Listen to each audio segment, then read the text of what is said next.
안녕하세요. 반갑습니다. 주갈성교회 유형우 목사입니다. 오늘 거룩한 주일이 되어서 같이 또 여러분들하고 이렇게 같이 말씀을 나누게 되어서 너무 감사하게 생각합니다. 오늘 같이 나누게 될 말씀의 제목은요, 내 믿음이 약해지는 이유라는 제목을 가지고 같이 말씀을 나눠보도록 하겠습니다. 오늘 본문 말씀 같이 보겠습니다. 요한계시록 13장 11절에서 12절 말씀입니다. 내가 봄에 또 다른 짐승이 땅에서 올라오니 어린 양같이 두 뿔이 있고 용처럼 말을 하더라. 그가 먼저 나온 짐승의 모든 권세를 그 앞에서 행하고 땅과 땅에 사는 자들을 처음 짐승에게 경배하게 하니 곧 죽게 되었던 상처가 나은 자니라. 여러분 요즘 사는 게 어떠세요? 많이 힘드시죠? 가끔은 우리가 이런 생각해요. 열심히 살았는데, 열심히 살아왔는데 참 힘들구나. 언제까지 난 이렇게 힘들게 살아야 될까 하는 생각이 들 때가 있습니다. 사실은 그 정도는 누구나 하는 생각인데 우리는 하나님을 믿는 사람이잖아요. 그러면 우리는 거기서 또 여기까지 생각해요. 나는 누구보다도 하나님 열심히 믿고 신실하게 나쁜 짓 안 하고 살아왔는데 왜 나는 이렇게 힘들까? 왜 하나님 나한테 이렇게 힘들게 살게 해요? 하고 슬쩍 하나님에 대한 서운한 마음, 약간 원망스러운 마음도 또 들 때가 있습니다. 거기까지 가면 좋은데 이제 또 비교까지 하죠. 다른 교회 다니는 사람들은 나처럼 이렇게 하나님 열심히 믿는 것 같지도 않고 나처럼 믿음 좋은 것 같지 않은데 다른 사람들은 너무 잘 사는 것 같아요. 근데 누구보다도 하나님 앞에 열심을 가지고 정말로 말씀을 보면서 신실하게 하나님 말씀대로 살려고 애를 쓰는 나인데 나는 힘들어요. 여러분 그런 마음 때문에 아마 여러분들이 더 마음이 힘들 수도 있습니다. 제가 한 가지 놀라운 사실을 알려드릴게요. 모든 성도들이 똑같이 이런 마음을 가지고 산다는 사실입니다. 아닌 것 같은데요. 저 사람들은 전혀 걱정 없이 잘 살던데요. 아니에요. 그런 것을 여러분들이 눈치 못 채고 그 사람들이 그렇게 내색을 안 하기 때문에 우리가 모를 뿐이에요. 여러분들도 그렇게 마음에는 힘들지만 다른 사람 앞에서 나는 왜 이렇게 살까 이렇게 내색하고 사세요? 안 그렇죠? 아무 문제 없는 듯이 너무 하나님의 은혜 속에 사는 듯이 그러고 살지 않으세요? 네. 그러니까 서로 모르는 거예요. 근데 그 마음 안에는요, 다 똑같습니다. 여러분, 우리가 잘 아는 찬송가 있어요. 그 첫 가사가 나의 믿음 약할 때 하는 찬양 있죠. 나의 믿음 약할 때에 주 날 붙드네. 마귀 나를 꾀일 때에 주 날 붙드네. 나를 붙드네. 나를 붙드네. 사랑하는 나의 주 나를 붙드네. 아멘. 앞에만 조금 부르려고 그랬는데 멈출 수가 없었어요. 여러분 오늘 이 찬양이 사실은 제가 설교하고 싶은 내용이 다 들어가 있네요. 뭐 설교할 필요가 없을 것 같아요. 여러분 우리가 믿음이 약해져요. 근데 여러분 잘 보세요. 마귀가 나를 꾀일 때에, 그죠? 마귀가 나를 꾀일 때 우리가 믿음이 약해져요. 감사한 건 우리가 이렇게 힘들 때마다 주님께서 우리를 딱 붙들어 주신다는 거예요. 여러분 이 찬양이 왜 찬양의 가사가 들어왔을까요? 모든 성도들이 이 어려움을 겪기 때문에 그래요. 여러분 성도로서 내가 왜 이렇게 힘들지? 왜 나는 믿음을 지키기가 이렇게 힘들지? 라고 이렇게 마음이 약해질 때가 있어요. 근데 그거는요, 모든 성도들이 다 똑같습니다. 외려 그런 마음이 없었다면 어쩌면 그게 더 문제일 수도 있어요. 여러분 이 땅에 사는 성도는요, 연약해질 수밖에 없고요. 끊임없는 그 마귀의 공격에 우리는 자꾸 넘어질 듯 그렇게 한 걸음 한 걸음이 힘들 때가 있습니다. 여러분 감사하죠. 그럴 때마다 주님께서 우리를 붙들어 주시니까. 그럼 우리는 이런 생각해요. 아예 마귀가 공격하지 못하게 막아주시면 안 돼요? 여러분, 이 세상이 그렇지가 않습니다. 여러분, 이 마귀가 우리를 공격한다는 말을 우리가 늘 들어왔는데, 오늘은 제가 어떻게 마귀가 우리를 공격하고 미혹하고 우리를 넘어지게 하는지를 좀 더 구체적으로 말씀을 통해서 우리가 좀 설명을 좀 해드리고 싶어서 이 말씀을 준비했습니다. 한번 보겠습니다. 오늘 본문 말씀 앞에 좀 다시 한번 볼까요? 요한계시록 13장 11절 말씀입니다. 내가 보매 또 다른 짐승이 땅에서 올라오니 어린 양같이 두 뿔이 있고 용처럼 말을 하더라. 여기 잘 보세요. 또 다른 짐승이 땅에서 올라왔대요. 그 짐승이 땅에서 올라왔는데 지금 또 다른 짐승이 올라온 게 땅에서 올라온 짐승이니까 또 다른 짐승이 있어요. 이건 이제 바로 앞에 보면 바다에서 올라온 짐승이 있는데 지금 이제 땅에서 올라온 짐승 얘기하는데 이 짐승이 바로 그 어린 양같이 두 뿔도 있고 용처럼 말을 한대요. 여러분 지금 그 요한계시록의 13장의 내용을 지금 이 부분을 읽고 있는데 여러분 요한계시록에서 많은 이야기들이 있지만 이 13장의 내용은 바로 뭐냐면요. 어떻게 예수 그리스도를 나의 구주로 고백하는 또 예수 그리스도를 나의 신랑으로 삼는 이 교회, 신부인 교회를 이 세상에 있는 이 마귀가 어떻게 이 교회를 미혹하고 공격하는지를 아주 있는 그대로 설명해 주고 있는 게 바로 요한계시록 13장 내용이에요. 근데 재미난 건요. 이 사단의 세력이 이 세상을 미혹하고 성도를 공격할 때 이 사단의 세력들의 이 행동하는 모습이 마치 하나님이 성부 하나님 계시고 성자 하나님 계시고 성령 하나님 계시죠. 이 삼위일체 하나님의 모습을 그대로 흉내를 냅니다. 웃기죠? 그래요. 그래서 제가 미리 설명을 드리자면 용이 있어요. 용이 있고요. 이 용의 권세를 받은 바다에서 올라온 짐승이 있습니다. 이 바다에서 올라온 짐승을 또 그 밑에서 백업해 주는 게 땅에서 올라온 짐승이에요. 이 용이라고 하는 사단이 이 두 존재들을 이용해서 이 사단의 세력으로 이 땅에서 일을 하는데 마치 요 3단계로 일하는 것이 마치 그대로 성부, 성자, 성령 하나님의 사역을 그대로 카피했어요. 패러디했어요. 그래서 우리가 이 내용을 잘 알고 봐야 합니다. 여러분 요 13장 뒷부분에 666이라는 숫자가 나와요. 여러분 많이 들어보셨죠? 마귀의 숫자, 사단의 숫자. 여러분 666이라는 숫자는 하나님의 숫자 777을 모방한 거예요. 하나님의 그 권능에 미치지 못하지만 그만큼 세력이 어마어마한 능력을 갖고 사람들을 미혹하는 세력들을 666이라고 성경이 말을 하고 있습니다. 자, 그럼 이제 볼까요? 지금 처음에 땅에서 올라온 짐승 제가 이제 본문에서 말씀드렸잖아요. 그러면 우리는 먼저 이 바다에서 올라온 짐승을 우리가 좀 알아야 이 땅에서 올라온 짐승을 우리가 명확하게 볼 수 있습니다. 그러면 바다에서 올라온 짐승이 어디 나오냐면 바로 그 13장 맨 앞에 나옵니다. 한번 보겠습니다. 요한계시록 13장 1절에서 2절 말씀을 보겠습니다. 내가 보니 바다에서 한 짐승이 나오는데 뿔이 10이요 머리가 7이라 그 뿔에는 10 왕관이 있고 그 머리들에는 신성모독하는 이름들이 있더라.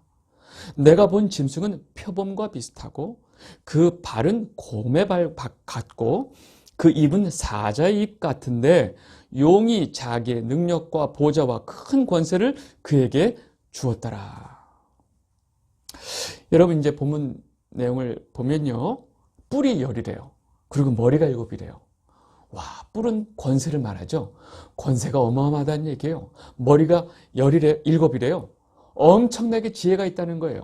그리고 뿔에는 10 왕관이 있대요. 이 왕관이라는 얘기는 이 세상에 실질적인 힘과 권세를 가지고 있다는 거예요.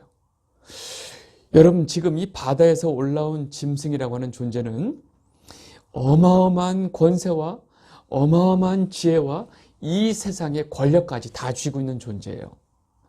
근데 지금 이 성경이 설명하듯이 표범 같고 곰 같고 사자 같고 여러분 이런 표현들 보면 이게 뭐지 하는데 여러분 요한계시록의 그 사도 요한이 쓴 이 편지의 내용, 전체적인 내용 속에요, 우리가 잊지 말아야 될 건요, 당시 밤모섬에 유배된 이 사도 요한에게 예수님이 다 환상으로 보여주신 것을 편지를 써서 그 에베소 서머나 하는 그 7교회에다가 편지를 보냈잖아요.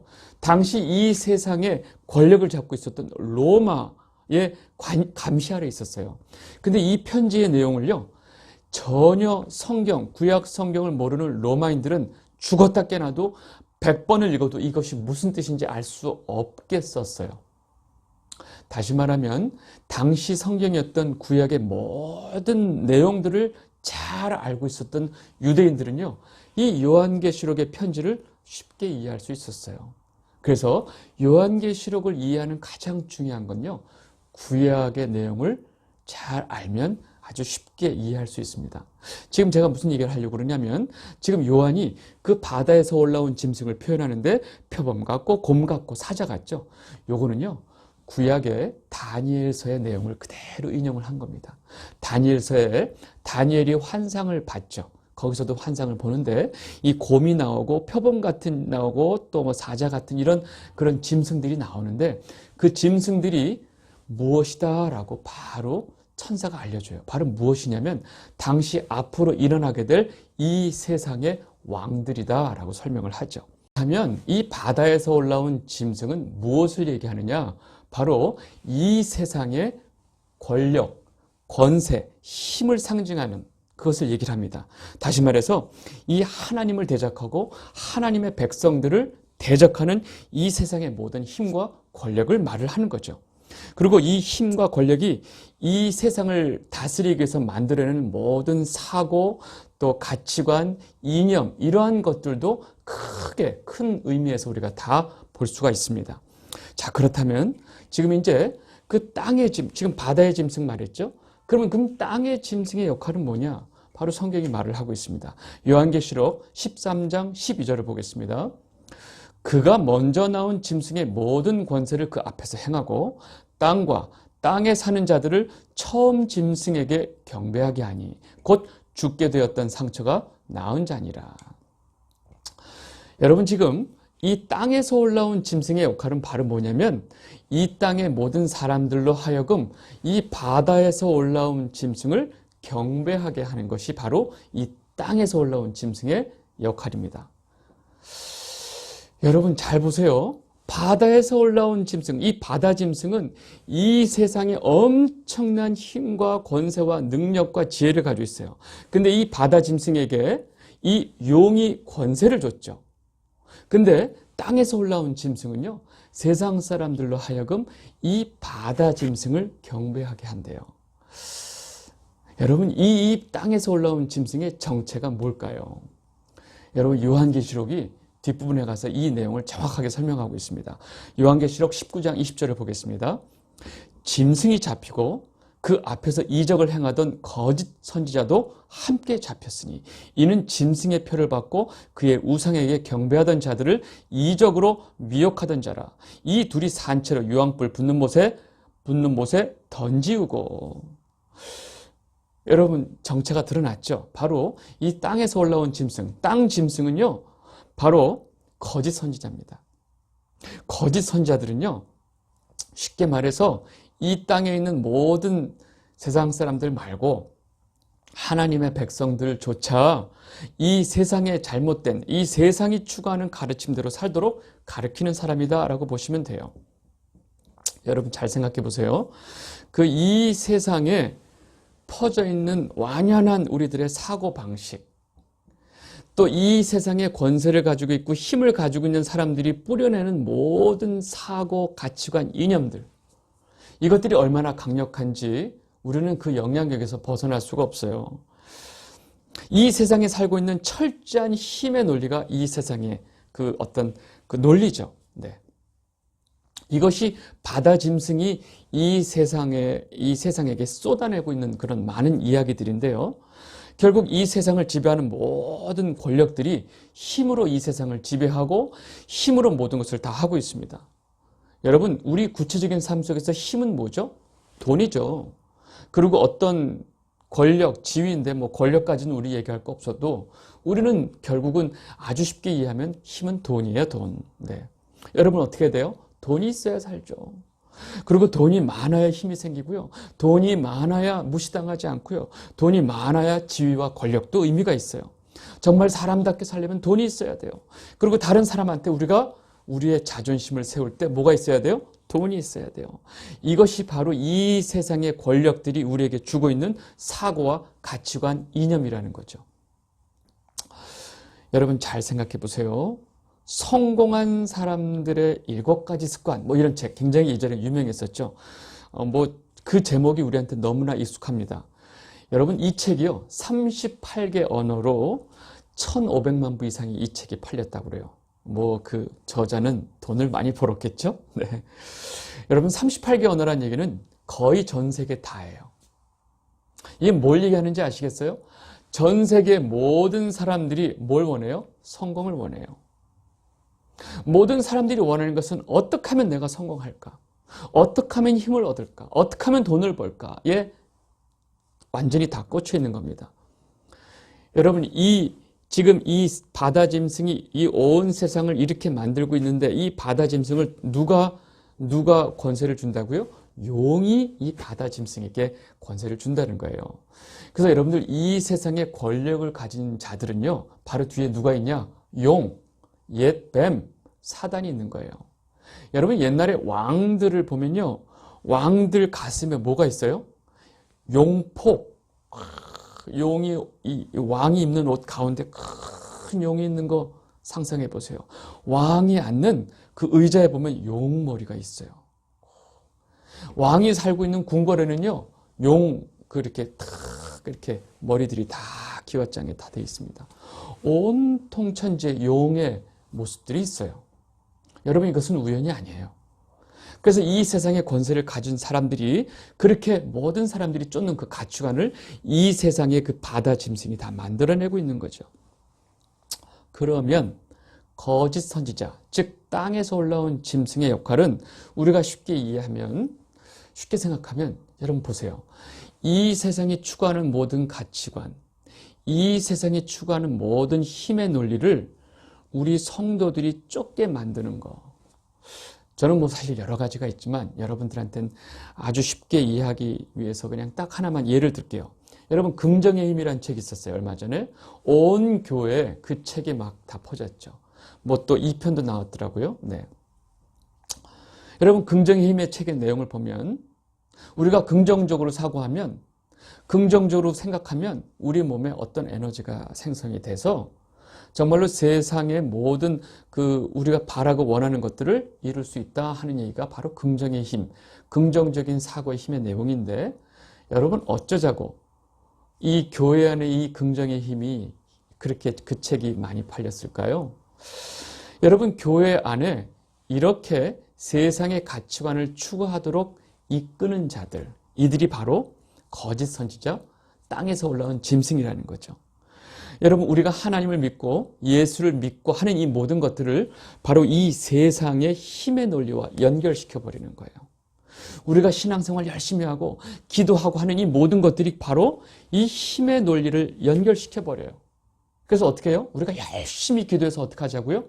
복 받자고요. 복이 뭐예요? 돈 많이 벌고 건강하고 잘 되고, 이 세상 사람들이 추구하는 이 세상에 이 바다 짐승이 뿌려놓은 그 가치관 안에서 우리가 생하는 모든 신앙생활이 이것과 연결시켜버리는 거예요. 여러분 심지어 하나님이 우리에게 주신 은혜와 축복을 이 세상 가치관 안에 집어넣어 버렸어요. 그래서 우리가 하나님께 은혜를 받고 우리가 하나님께 축복을 받은 것은 바로 이 세상 사람들이 원하는 그 축복으로 연결돼야 된다, 이렇게 생각을 하는 거죠. 그래서 하나님 축복받은 사람은 돈이 많아야 되고 부자가 돼야 됩니다, 이렇게 얘기를 하는 거죠. 그렇게 하나님의 백성들을 저쪽으로 끌고 가는 사람들을 거짓 선지자라고 얘기를 합니다. 여러분 이 성경을 보면요, 바로 그 다음 절에 이 땅에서 올라온 짐승이 어마어마한 이적을 행한다고 그랬어요. 여러분 여기 이 거짓 선지자들은 이 바다에서 올라온 짐승의 그 권세 같은 권세가 있어요. 즉 어마어마한 돈이 있다는 거죠. 그리고 이적까지 행해요. 그러니까 사람들이 안 쫓을 수 없죠. 쫓아야죠. 저렇게 하니까 저렇게 어마어마한 교회를 세웠구나. 저렇게 하니까 저렇게 엄청난 사람이 됐구나. 그리고 그 사람들이 또 엄청난 이 초자연적인 현상까지 해요. 그러니까 사람들이 안 넘어가겠어요? 야, 하나님 믿으면 저런 거구나 라고 다 쫓아가는 거예요. 여러분, 제가 말을 길게 안 하려고 더 이상 하지 않겠습니다. 여러분 충분히 이해하셨죠? 그러면 우리가 그런 사고 속에서 우리가 지금 신앙생활을 하고 있기 때문에 우리가 정말로 하나님의 복음을 붙들고 십자가의 도를 쫓아 사는 사람들은요, 하나님이 그쪽으로 가는 것을 하나님이 가만 놔두겠냐고요. 모든 세상 사람들이 쫓아가는 그 길로 가도록 하나님의 백성을 하나님이 놔둘까요? 아니요. 끄잡아 당기고 글로 못 가게 길을 막아버리는 거죠. 그러니까 여러분들의 삶이 그렇게 엉망인 거죠. 세상 사람들이 볼 때. 여러분 이것을 아셔야 돼요. 우리가 왜 이렇게 힘들어요? 왜 이렇게 괴로워요? 하는 마음 근간에 우리는 왜 세상 사람들이 가는 길로 갈지를 못하나요? 하는 거죠. 다시 말해서 남들은 돈 벌고 잘 살고 떵떵거리고 잘난 척하고 사는데 난 왜 이렇게 초라하고 비참한가요? 하는 것이 여러분들 고민의 근원 아닌가요? 근데 하나님의 글로 여러분들이 가도록 놔두겠어요? 그 다 사단이 가는 길인데, 사단이 사람들을 이끄는 가는 길인데 하나님이 여러분들을 놔두겠냐고요. 그러니까 여러분들을 하나님이 붙들어 버리는 거예요. 그러니까 여러분들이 그런 마음을 갖게 되는 거죠.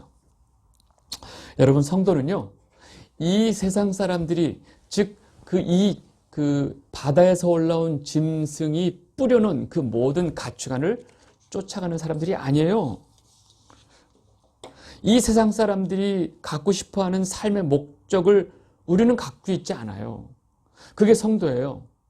아닌가요? 헷갈려요?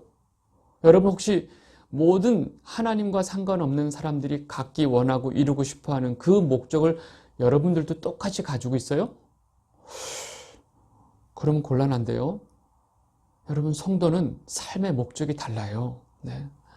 모든 사람들이 자신의 안전, 자신의 행복, 돈, 힘 이걸 추구하면서 살아가는데 성도는 그것보다는 하나님만으로 만족하고 기뻐하는 사람들이 성도인데요. 여러분 제가 이렇게 말을 하면 아니 그거는 알겠는데 우리의 삶이 그렇지 않잖아요 라고 저한테 반문하고 싶죠? 맞아요. 문제는 우리가 이 땅에 사는 동안 이 물질 문제, 돈의 문제로부터 우리가 100% 자유로울 수 없다는 겁니다. 그것은 사실 오늘날 우리가 살고 있는 이 자본주의 사회뿐만 아니라 인류 역사 내내 그랬어요. 그래서 여러분 인류 역사 내내 모든 사람들이 제일 원했던 게 바로 뭐냐면 황금이에요, 황금. 여러분 황금 만능주의, 황금 물질 만능주의가 여러분 지금 이 시대에만 국한됐다고 생각하시면 안 돼요. 그냥 모든 사람들이 살아가는 모든 역사의 시대에는요, 모든 사람들이 다 황금을 원했어요. 여러분 저 옛 뱀 사단이 사역을 언제서부터 시작했는지 알아요? 요즘만 활동하는 줄 아세요? 저 에덴 동산 하와 할머니서부터 유혹하기 시작했는데요. 그러니까 이 세상의 모든 역사 속에 이 마귀의 이러한 유혹은요, 엄청난 역사를 가지고 있는 것입니다. 여러분 그래서 이것을 잘 알고 있는 예수님이 이와 같이 말씀하신 거예요. 마태복음 6장 31절에서 32절 그러므로 염려하여 이르기를 무엇을 먹을까 무엇을 마실까 무엇을 입을까 하지 말라. 이는 다 이방인들이 구하는 것이라. 너희 하늘 아버지께서 이 모든 것이 너에게 있어야 할 줄을 아시느니라. 아멘. 여러분 성도는요 자꾸 착각해요. 나는 지금 당장 돈 1,000원이 필요한데 지금 돈 1,000원이 없어서 지금 꼼짝달싹 못하는데 하나님은 먼저 그의 나라와 의를 구하라고 하시니까 너무 답답해요. 정말 내 삶을 모르시는 거 아니에요? 라고 착각하는 거예요. 여러분 하나님이 여러분들이 돈 1,000원이 없어서 힘들어하는 걸 모르겠어요? 이 세상의 경제 구조 원리를 하나님 모르실 것 같아요? 참 우리가 그런 착각을 하고 삽니다. 여러분 놀라운 거예요. 하나님이 다 알고 계세요. 우리에게 현실적으로 무엇이 필요한지를 다 알고 계신다고요. 놀라운 건 우리에게 늘 필요한 것을 하나님께서 다 공급하신다는 사실이고요. 먼저 그의 나라와 의를 구하라. 이 말이 너희들은 굶어 죽을 만큼 그렇게 살아야 된다. 이 얘기가 아니라는 거죠. 중요한 것은 너희에게 무엇이 있어야 될 줄을 하나님께서 다 아신다. 그런데 모든 사람들, 이 세상의 이방인들, 하나님을 모르는 자들은 자신들의 그 먹을 것, 입을 것, 마실 것만을 생각하면서 산다. 너희들은 내가 있지 않냐. 너희들의 삶의 목적은 그것이 아니란다. 여러분, 우리 삶의 중심이 어디 있는지, 우리의 믿음의 대상이 누구인지를 분명히 알라는 얘기예요. 여러분, 저는 오늘 우리 삶 가운데 우리가 자꾸 믿음이 약해지는 원인이 무엇인지를 설명하고 있어요. 그리고 이 사단이 얼마나 조직적으로 이 세상의 강력한 힘을 가지고 우리를 미혹하고 우리를 넘어지게 하는지를 제가 설명을 했습니다. 그러니까 우리는 늘 이런 사단 공격에 약해질 수밖에 없어요. 여러분, 오늘 그 찬양 있죠. 나를 붙드네, 나를 붙드네, 사랑하는 나의 주, 나를 붙드네. 여러분, 우리가 아무리 믿음이 약해지고 사단이 우리를 끊임없이 공격하고 우리가 넘어질지라도 여러분, 걱정 안 하셔도 돼요. 왜냐하면 주님께서 우리를 딱 붙들고 있으니까요. 왜요? 우리를 사랑하시니까. 그것만 놓치지 마세요. 우리를 사랑하시니까. 여러분, 그 예수님의 그 사랑을 꼭 붙들고 사시면 돼요. 여러분, 그리고 하나님께서 우리에게 필요한 것들을 다 공급하세요. 여러분, 이제까지 여러분들을 지키고 보호하신 그 하나님의 손길을 딱 기억해 보세요. 여러분, 이 주갈성을 시청하고 계신 많은 우리 성도 여러분, 이번 한 주도 우리한테 가장 필요한 것을 공급하시고 또 항상 불꽃 같은 눈으로 우리를 보호하시는 그 하나님 아버지에 대한 사랑과 믿음을 여러분, 저와 여러분들 가운데 아주 충만히 공급하시기를 제가 바랍니다. 또 우리가 그 믿음을 가지고 한 주간 동안 승리하시기를 바랍니다. 감사합니다.